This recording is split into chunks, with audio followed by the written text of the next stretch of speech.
Genshin Impact's 4.0 update introduced a new language connected to the Oceanids. Spoilers ahead.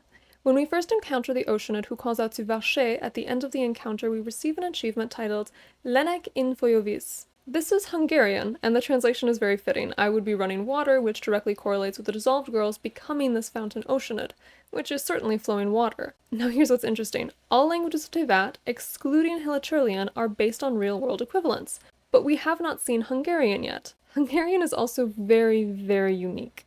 It's part of the Finno-Ugric languages. The nations that speak variants of this root language are Finland, Estonia, and Hungary, which is very odd as Fontanian is based on French, and we have no previous connection to these three languages, which could mean one of two things. The first is that the Oceanids speak a version of this language and that Fontaine shifted to French with the rise of Fauchelevent 500 years ago. But I think it makes more sense in the second way.